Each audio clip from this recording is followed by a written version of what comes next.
안녕하세요. 음악평론가 송현민입니다. 오늘은 그 플루티스트 한효진 씨와 함께 VR로 촬영한 어떤 그 클래식 음악 현장을 좀 살펴보면서 앞으로 이러한 그 환경들이 그 국내외 그 클래식 음악 환경에 어떤 변화를 줄지, 또 그거를 좀 이 자리에서 같이 모니터를 하면서 좀 연주자로서 좀 어떤 느낌을 받았는지 그런 것들을 서로 나누는 자리입니다. 오늘 굉장히 좀 귀한 발걸음을 해주셔가지고 연주와 함께 그 인터뷰를 진행하게 될 우리 플루티스트 한효진 씨를 모셨습니다. 어서 오십시오. 네, 안녕하세요. 네. 플루티스트 한효진입니다. 박수. 감사합니다. 네. 예. 박수 쳐주는 사람들이 없으니까 네. 우리끼리라도 이렇게. 네. 예. 플루티스트 한효진 씨, 먼저 본인 소개 좀 부탁드려도 될까요? 네, 저는 일단 만 17세고요. 한국 나이로는 이제 갓 19살이 됐고, 네. 네, 지금 현재 독일에서 유학 중이고요. 뮌헨 국립음대에서 공부하고 있습니다. 플룻을 어느 때 시작을 하셨죠? 언제? 저는 5살 때 이제 처음 악기를 불었어요. 네. 이제 저희 엄마가 이제 악기를 전공을 하셨고 저 임신했었을 때부터 계속 가르치셨었거든요. 그래서 태어나서부터 이제 플룻이랑 되게 친숙했고, 그래서 어렸을 때 뭐 엄마 학생들이 이제 다 쓰고 이제 고장난 악기들을 이제 제가 가지고 놀다가 이제 흥미를 가지게 돼가지고 이제 전공을 하게 됐어요. 그럼 5살 때부터 약간 좀 뭔가 프로의 교육을 전문적으로 받은 거네요? 아니요, 저희 엄마는 제가 음악하는 걸 반대하셨었어요. 그러니까 이게 얼마나 연습을 많이 해야 되고 이게 또 이 길로 가다가 또 이 길에 실증이 나버리면 어떡하나 하시는 그런 걱정이 되게 많으셔가지고 전 5살 때부터 계속 엄마한테 전공하고 싶다고 그랬었는데 초등학교 3학년 때까지 계속 그렇게 조르다가 이제 마지막에 제가 엄마한테 울면서 나 진짜 전공하고 싶은데 왜 안 시켜주시냐, 그래서 그럼 너 진짜 해볼 거냐, 이렇게 한번 선택하면 진짜 끝까지 가야 되는데 할 수 있겠냐, 그래서 할 수 있겠다고 하고 3학년 한 가을쯤부터 이제 개인 레슨을 처음으로 받기 시작했어요. 한국예술종합학교. 네. 예. 만 14세에 최연소로 입학을 하셨고 그때부터 뭐 여러 콩쿠르를 이제 나가면서 입상을 하고 그랬었어요. 콩쿠르 주로 좀 이렇게 기억나시는 때 있나요? 뭐 이렇게 출전했던 것 중에? 일단은 아무래도 처음 나갔던 국제 콩쿠르이 이제 가장 기억에 남는 것 같아요. 예, 어떤 거였죠? 그때가 비와코 국제 콩쿠르이라고 일본에서 열리는 건데 일본의 오사카 쪽 이제 지방에서 열리는 콩쿠르였어요. 근데 그때 콩쿠르 나갔을 때가 한국 나이로 5학년? 6학년? 한 이쯤 됐었던 것 같아요. 그래서 그때 제 콩쿠르, 국제 콩쿠르이라는 이제 국제 무대에 처음 이제 나가서 정말 그때는 뭣도 모르고 이렇게 뭐 큰 콩쿠르이다, 뭐 이렇게 어렵다 이런 거 모르고 그냥 한국에서 하는 거랑 똑같겠지 이러고 그냥 가가지고 그냥 재밌게 했던 것 같아요. 그래서 되게 엄마랑 같이? 네, 그때는 이제 제가 늘 이제 연습하고 하다 보니까 이제 엄마도 레슨하시고 그래서 가족끼리 한 번도 이제 휴가 같은 거를 제대로 못 가봤거든요. 그래서 그때 부모님들도 되게 가벼운 마음으로 우리 여행 가는 겸 해가지고 가자 이래서 가족끼리 갔던 기억이 있어요. 근데 그냥 여행 갈 겸 간 콩쿠르에 최연소로 우승을 하셔가지고 플룻이 이제 내 운명이구나. 그런 걸 좀 느끼셨을 거 아니에요. 이거 해보니까 좀 되네. 그렇구나. 그러고 나서 또 이듬해인 2014년에 카를 닐센 콩쿠르. 닐센은 덴마크의 작곡가죠. 네, 맞아요. 그럼 이때는 덴마크로 그 참가를 하셨겠네요. 네. 그래서 그 한효진 씨 그 콩쿠르 경력 중에 굉장히 좀 국내의 한효진이라는 이름을 알리게 된 결정적인 계기가 됐던 게 지금으로부터 2년 전이죠. 2017년 일본 고베 콩쿠르. 근데 제가 여기서 좀 궁금한 게 보통 클래식 음악 하면은 이게 또 유럽의 음악이고, 그쵸. 예, 또 약간 좀 우리도 아시아의 한 나라지만은 아시아에서 열리는 콩쿠르에 대한 정보나 사실은 이런 관심도가 유럽에 비하면은 떨어지는 게 예, 현실이잖아요. 네. 그래서 제가 궁금한 게 그 일본에서 열린 콩쿠르는 좀 출전을 하게 되면은 좀 어때요? 이렇게 막 거기도 역시 유럽 사람들이 많이 오고 뭐 그런가요? 네. 어, 고베 콩쿨은 플룸만 있는 콩쿨이에요. 그렇다 네. 보니까 이제 전체적으로 봤을 때 이제 고베 콩쿨이라는 게 다른 유럽 콩쿨에 비해서 그렇게 유명하거나 하진 않지만 플룻 하는 사람들에게 있어서는 세계 5대 콩쿨 안에 꼽는 콩쿨이거든요.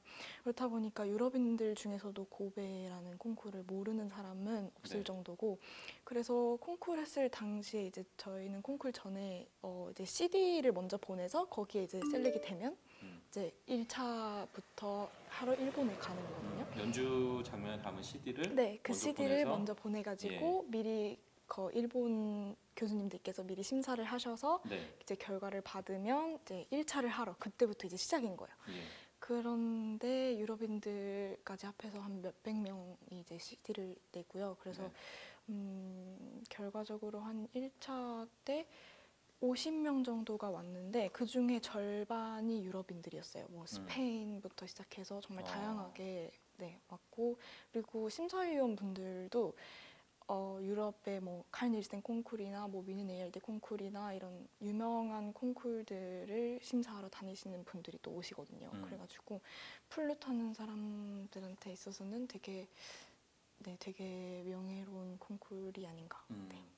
역시 그 격전지는 유럽이나 아시아나 피 튀는 거는 똑같네요. 네.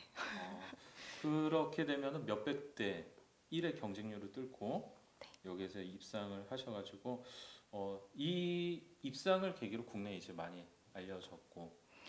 사실 네, 한여진이라는 그런 뭔가 많은 대중분들이 알아주시게 된 거는 맨 처음 나갔었던 비와코 국제 콩쿨이었어요. 네.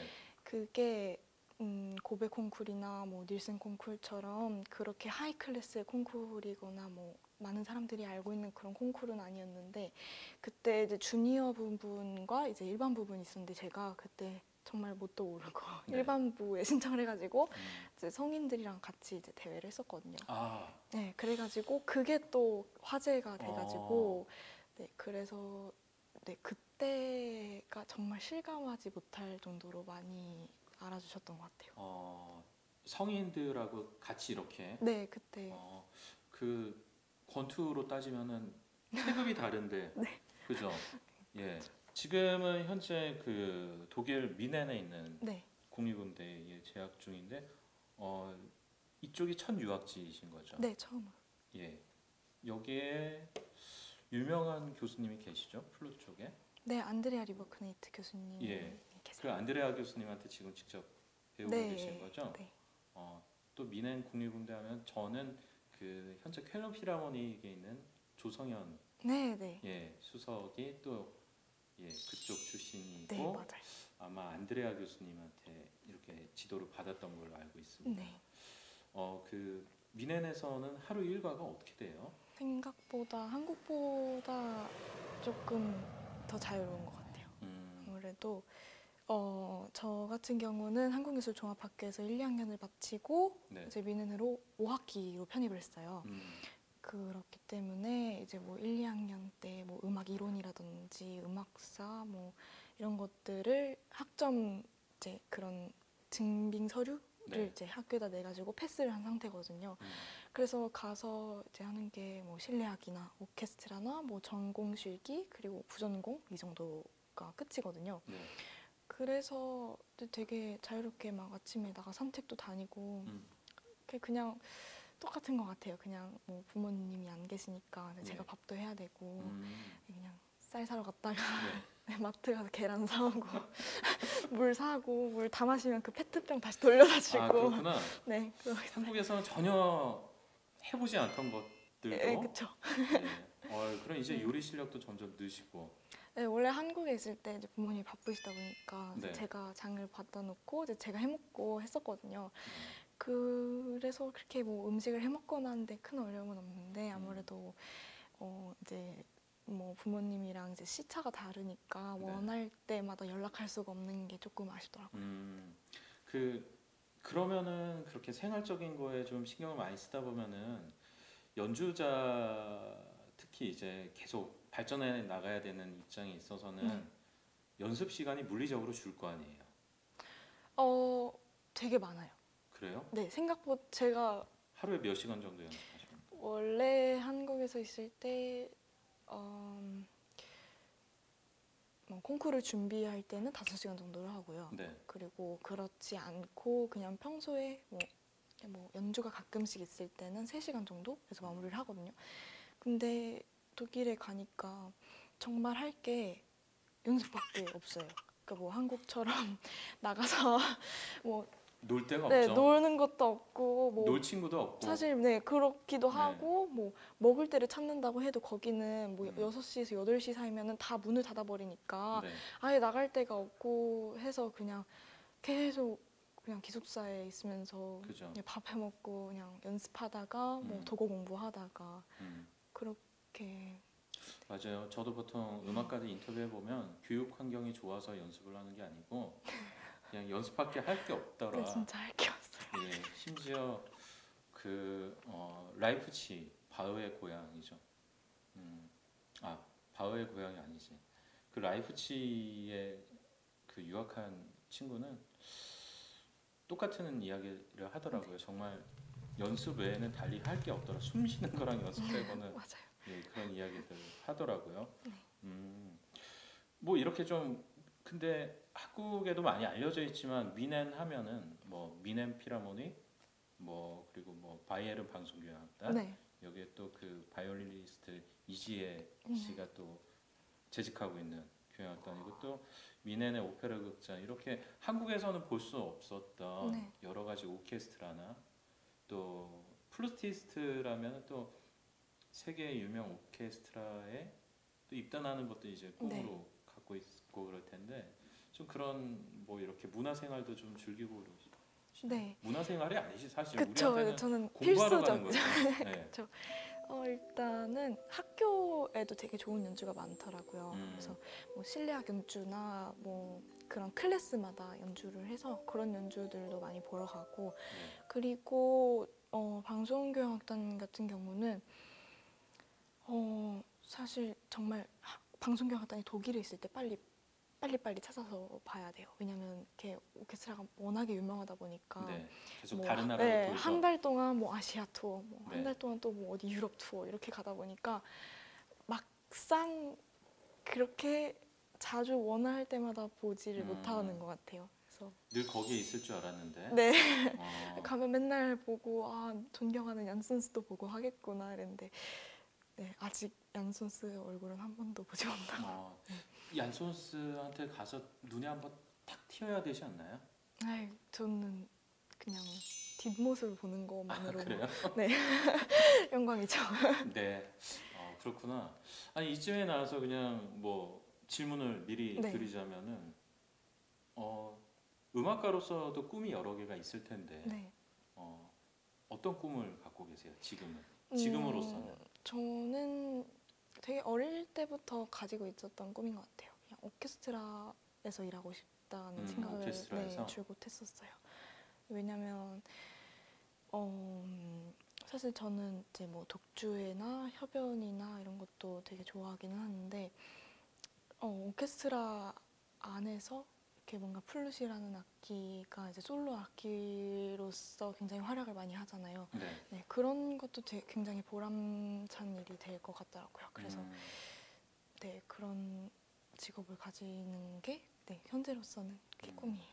좀 더 구체적으로 어느 악단에 들어가고 싶어 딱 어필 좀 해주세요. 네, 그 전에 사실 진짜 유학 가기 전까지 네. 가가지고 바이에른 방송교향악단 연주를 보기 전까지 베를린 필하모니 오케스트라에 들어가고 싶다. 베를린 필하모니. 네, 무조건 나는 거기에 들어가겠다 이랬는데 가서 보니까 딱 난 바이에른 방송교향악단에 들어가야겠다. 네, 그런 베를린은 좀 멀고. 생기더라고요. 네, 그것도 그렇고 이렇게 사실 뭐 베를린 필하모니 오케스트라라고 하면은 되게 플루티스트 하면 엠마누엘 바우드, 뭐 매튜 디포어 이렇게 그죠. 있고 막 뭐 오보에 마이어 막 있고 너무 막 개개인이 굉장히 훌륭하신 분들이잖아요. 스타 플레이어들은 뭐 관악 쪽에 다 배치되어 그쵸. 있죠. 완전 그냥 연주만 보러 가면 연예인 보는 것처럼 약간 그런 게 있는데 물론 뭐 바이에른 교향악단에서도 뭐 필립 부클리 선생님도 계시고 굉장히 유명한 분들 많이 계세요. 근데 되게 솔로틱하다 보다는 되게 오케스트라적인 부분에서 되게 공부가 많이 될 것 같더라고요. 굉장히 뭐 사실은 저는 관악기 연주자이긴 하지만 오케스트라 연주를 들으면서 되게 현악기가 잔잔하게 흘러가는 부분에서 뭔가 관악기가 뭔가 띵 하고 나오는 것 같은 네네. 그런 느낌 많이 받으시잖아요. 그렇죠. 그런 거는 정말 네. 오케스트라이기에 네. 줄 수밖에 없는 그런 그쵸. 느낌. 그래서 뭔가 약간 저런 현악기와 관악기의 그런 가운데 흐름을 잘 만들 수 없을까 하는 그런 되게 아쉬움이 있었는데 바이에른 방송교향악단 연주를 보고 가능한 거였구나라는 생각을 하게 됐어요. 그래서 그렇구나. 네. 원래 성격이 좀 이렇게 튀는 성격이라기보다는 네. 약간 좀 그렇게 뭔가 이렇게 사실은 안정적인 걸 되게 좋아해요. 그래서 또 오케스트라 뭐 나름 공무원 조직이니까 네, 그래서 이제 안정적이죠. 월급도 따박따박 하고 네, 그리고 이제 그 나라에서 공부해서 이제 그 나라에서 이제 직장을 잡는다는 것도 굉장히 저한테는 음악가로서는 복된 네, 거죠. 너무 좋은 거고 그래서 그래서 이제 오케스트라를 꿈꾸죠. 바이에른 방송교향악단의 입단 소식을 네. 지금 이 순간부터 기대하겠습니다. 네, 감사합니다. 네, 여기다 메모를 해놔야지. 네. 그러면은 조금 더 뭐 그 플룻 이야기를 해보자면은 네. 지금 어떻게 보면은 이제 성인이 된 상태에서 정말 이제 대학을 들어갈 나이에 맞게끔 대학을 들어간 거고 좀 여러 생각도 들 수가 있을 것 같고요. 유학을 가서 좀 뭐 힘들거나 그럴 때는 없나요? 사실 가서 가장 힘들었던 거는 예. 가족을 못 보는 게 어, 가장 힘들더라고요. 제가 이렇게 되게 부모님이랑 사이가 좋아가지고 늘 함께 있었던 가족들 그리고 형제가 어떻게 돼요? 저는 외동딸이에요. 외동딸. 그렇다 보니까 더 그럼 부모님이 뭐 부모님이랑 거의 친구도 됐다가 네, 되게 부모님도 그랬었는데 됐다가 그런 부분이 많이 힘들더라고요. 그리고 뭐 그 이외에는 딱히 힘든 점은 없었던 것 같아요. 음악적으로는 뭐 문제 되거나 뭐 그런 네, 건 제가 없고. 원하는 곳에 가서 원하는 음악을 공부하고 있고 원하는 교수님과 있고 그리고 너무 좋은 동료들도 있고 그리고 저는 게다가 뭐 기숙사에 살고 있으니까 뭐 주변에 사는데도 어려움이 없고 그렇다 보니까 네, 되게 가서 처음에 굉장히 만족스러웠어요. 되게 가족을 못 보는 것 빼고는 네. 네, 그 앞서 VR로 네. 그 연주 장면을 촬영을 했었는데요. 슈만 곡을 하셨어요. 예, 무슨 곡이죠? 슈만의 쓰리 로망스라는 곡은 원래 오보에와 피아노를 위해서 작곡된 곡이고요. 이렇게 다소 이렇게 막 테크니컬한 부분은 없어요. 그리고 되게 아름다운 선율 밑에 그런 굉장히 열심히 일하는 피아노 반주가 뒷받침되어져가지고 열심히 일하는 네. 네, 굉장히 어렵다고 하더라고요. 피아노가. 그래서 네, 그런 곡이고요. 왜 이 곡을 선택했냐 하면은 사실 처음에 이렇게 제의를 받고 어떤 곡을 하면 좋을까라고 계속 생각을 했었어요. 이렇게 사실 이렇게 VR을 하는 것 자체가 클래식이 아직까지 너무 대중화되어 있지 않고 이제 그런 것들을 어떻게 끌어낼 수 있을까에 대한 의문에서 시작된 거잖아요. 그렇기 때문에 뭔가 되게 색다르고 흥미를 가질 만한 뭔가 되게 테크니컬하고 현대적인 그런 곡을 한번 선택을 해볼까라는 생각을 해봤는데 그런 거에 비하면 슈만은 너무 네, 그쵸. 뭐랄까 너무 고전적이다. 네, 그래도 되게 그렇게 생각을 해보다가 이런 VR이라는 걸로 이제 클래식이 대중화가 되는 이제 길이 열리고 있으니까 네. 내가 하는 이 연주는 클래식이어도 되지 않을까라는 생각을 해가지고 그래서 슈만 3 로망스를 선택하게 됐어요. 사실 뭐 이 곡이 굉장히 유명하잖아요. 네, 그렇죠. 사람들이 뭐 이렇게 작곡가나 제목은 몰라도 딱 들어보면 나 어디서 이 곡 많이 네. 들어봤는데 근데 또 이제 VR로 이렇게 들어보면은 좀 느낌이 또 다를 것 같고 네. 아까 촬영할 때 제가 이렇게 보니까 촬영 현장은 뭐 별로 특별한 게 없었어요. 네. 예, 그렇죠. 그죠. 뭐 저는 뭐 VR이라고 해서 VR이 이렇게 360도 회전도 네. 되고 입체적으로 볼 수 있으니까 뭐 이렇게 뭐 우주선도 좀 떠 있고 네. 예, 뭐 좀 그럴 줄 알았는데 그런 건 없고 그냥 아주 평범하게 네. 예, 또 여진 씨도 아주 평소와 같이 이렇게 편안하게 연주를 하셨어요. 그래서 우리 앞에 나와 있는 이게 좀 우리가 보통 저도 그렇지만은 요새 이 핸드폰이 없는 사람이 네, 없잖아요. 그렇죠. 예, 그리고 핸드폰으로 또 많은 정보도 받고 또 취미 생활이 많은 사람들은 네. 핸드폰으로 뭐 음악도 많이 찾아 듣고 그러는데 이게 그 VR가 이렇게 좀 이렇게 조인이 되면서 기존과 전혀 다른 이제 그 감상 환경을 제공한다고 하더라고요. 혹시 좀 이렇게 유튜브나 이런 걸로 좀 음악 같은 거 많이 찾아 들으세요? 네, 제가 하는 곡뿐만 아니고 이제 제가 좋아하는 작곡가나 뭐 오케스트라 그런 곡들은 유튜브에서 되게 많이 찾아 듣는 편이에요. 그 제가 보니까 그 두다메리 그 네. LA 필하모닉 오케스트라가 그 베토벤 교향곡을 VR로 촬영을 네. 이렇게 했더라고요. 네. 그래서 하나 보내드렸었는데 네, 네, 봤어요. 살짝 좀 네. 보셨다면은 좀 어떤 느낌이 들었어요? 사실 처음에 딱 봤을 때는 네. 뭐지? 되게 신기하다. 약간 처음에는 그냥 이렇게 뭐 제대로 이제 깊이 생각을 안 하고 그냥 이렇게 화면이 움직이네. 네. 약간 이렇게 막 연주는 돌리면 네, 처음에는 연주는 잘 안 들리고 그냥 계속 왔다 갔다 하면서 어. 와 신기하다 그죠. 계속 그렇게 되더라고요. 근데 뭐 어쩌면 그런 걸로 인해서 뭐 대중분들이 조금 더 흥미롭게 생각하실 수 있겠다는 생각은 들었어요. 그죠. 저도 이제 그거를 보면서 느꼈던 게 우리가 보통 이제 공연장에서 보면은 네. 딱 정말 딱 그 무대만 그러니까 딱 보이고 그러는데 VR로 이렇게 보면은 막 이렇게 돌려서 지휘자를 봤다가 또 이렇게 관악 파트를 봤다가 네. 다시 현악 파트를 봤다가 그래가지고 약간 뭐랄까요 더 능동적으로 관람을 할 수가 네. 있겠더라고요. 예를 들면 어디선가에 플룻 소리가 딱 들려오면은 이렇게 플룻 소리 들려온다 하면은 네. 정말 딱 보고 나중에 바이에른 방송교향악단이 VR로 촬영된 동영상이 전 세계에 퍼졌는데 보다 딱 봤는데 한효진 수석이 거기 딱 있다. 감사합니다. 그러면 정말 좋겠다. 네, 감사합니다. 그죠? 네. 그런 날이 빨리 네. 오기를 기대하겠습니다. 네. 그래가지고 지금 이 앞에 나와 있는 게 이제 오큘러스라는 겁니다. 네. 약간 이걸 왠지 쓰면은 잠수를 해야 될 것 같아요. 그런가요? 네, 예. 저도 이거를 제 친구들이 뭐 게임이나 이런 거 하러 그죠? 가가지고 많이 쓰더라고요. 예. 그래서 저는 이거 처음 봐가지고 예. 그래서 여기 안에 보면은 네. 아까 그 촬영했던 그 한여진 씨의 그 연주 장면이 지금 들어가 있습니다. 살짝 이렇게 보고 있는데 마치 이렇게 아까 저는 볼 때 앞쪽만 보였거든요. 네.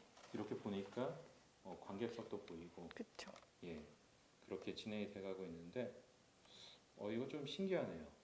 근데 확실히 좀 이야기한 대로 음악에 집중하기보다는 네. 약간 좀 이 기계가 신기해서 그런지 처음에는 이렇게 계속 두리번 맞아요. 보게 됩니다. 네. 예. 콩쿠르 현장 같은 거를 만약 이런 걸로 촬영을 하면은 굉장히 일반 공연과는 다른 그 긴장감이 있는 그쵸. 곳이잖아요. 관객들이 좀 이렇게 음. 조마조마해하는 네. 예, 연주자의 긴장된 모습이 그런 것도 막 볼 수 있을 것 같다는 네. 생각이 들어가지고 예, 야, 이 어떻게 보면 이 안에 네. 음악을 담는 거죠. 그렇죠. 예, 우리가 보지 못했던 곳을 보는.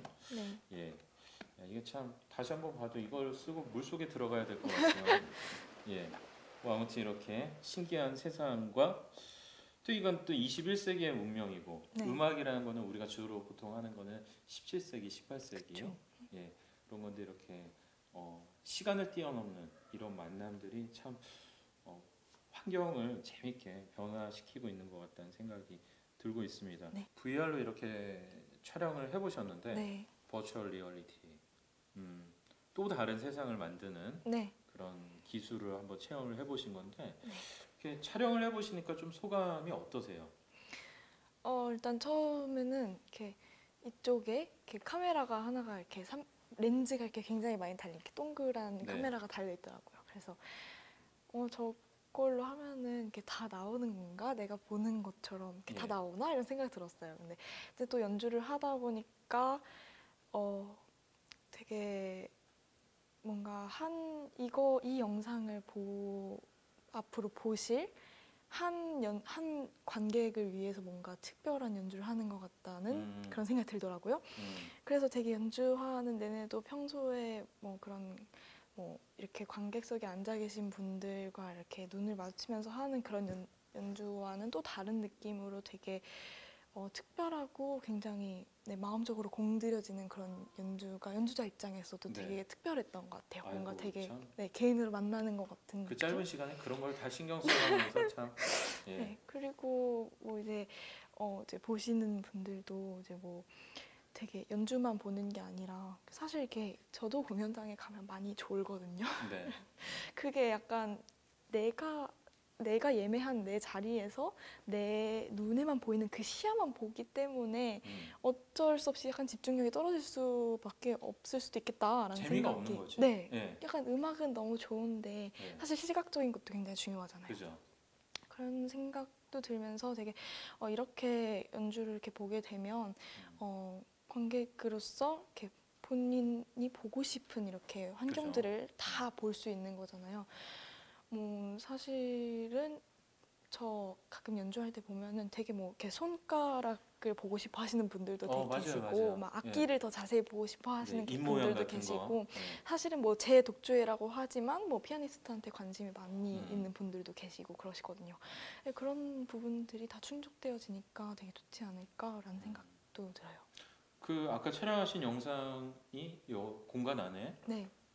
쫙 이렇게 돌리면은 심지어 그 피아니스트 뒤쪽에 있었던 빈 공간까지 보인다고 하고 또 어떻게 보면은 더 긴장될 것 같아요. 뭐 연주자로서는 이제 우리가 거울을 딱 보고 앞모습만 신경 썼는데 네. 이렇게 하면은 카메라를 돌리면은 뒷모습까지도 다 나오니까 사실 이렇게 VR로 보다 보면 이렇게 제 모습을 딱 보셨을 때 굉장히 관객석에서 보는 것보다는 훨씬 집중이 많이 될 거라고 생각을 해요. 그렇다 보니까 뭐 평소에 신경 쓰지 않고 막 했던 뭐 이렇게 막 이를 닦는다던가 네. 뭐 이런 막 손을 떨어지는 막 침 옷에 한 이렇게 방울. 막 닦는다던가 네. 약간 그런 부분들까지도 좀 사소하게 신경을 맞아요. 써야 되지 않을까. 네. 네. 근데 정말 여진 씨 이야기를 들어보니까 저도 예전에 악기를 배울 때 되게 멀리 좌석에 앉으면은 네. 그 연주자 특유의 어떤 주법들이 있잖아요. 네. 예.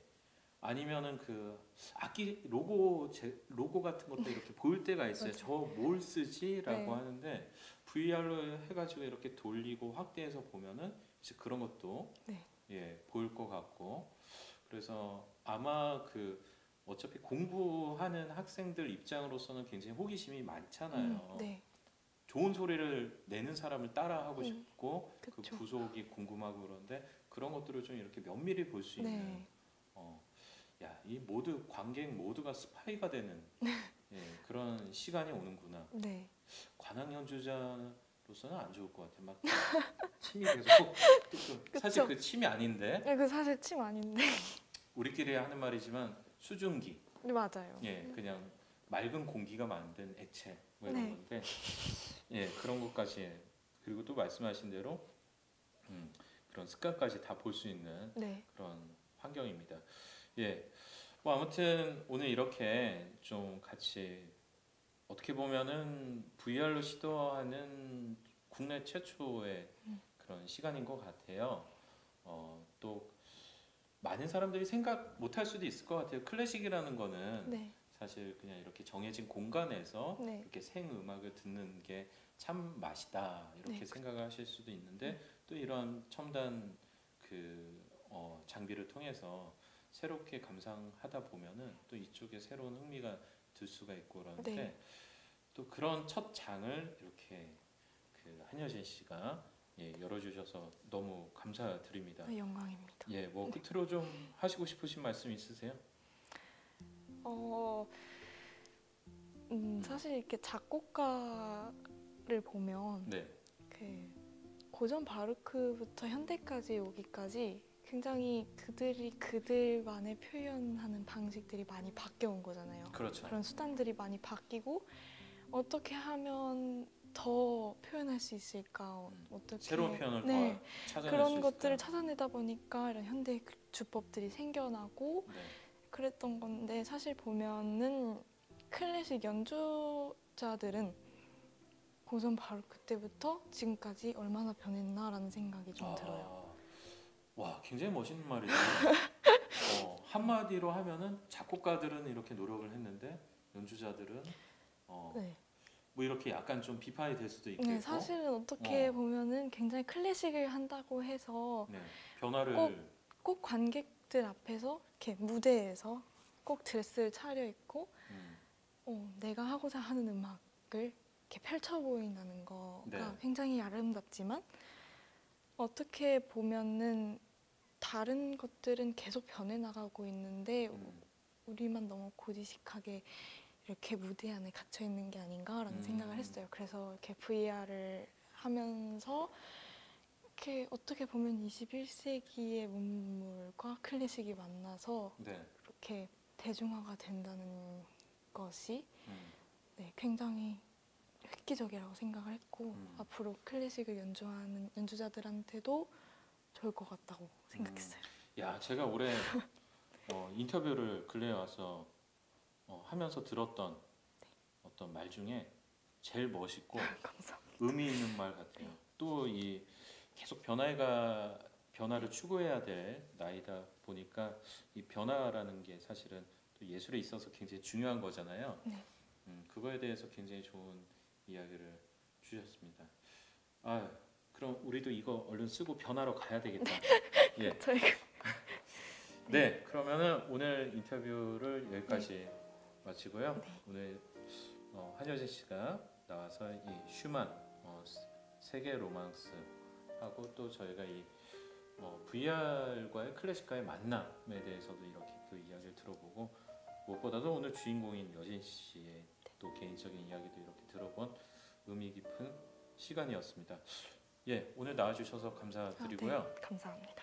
나중에 바이에른 방송교향악단 예, VR로 봤을 때 여진 한이 곡에 딱 있는 그날을 만을 기대하겠습니다. 네, 감사합니다. 네, 감사합니다. 마치도록 하겠습니다. 네. 음악평론가 송현민이었습니다. 네, 플루티스트 한여진이었습니다. 예, 감사합니다.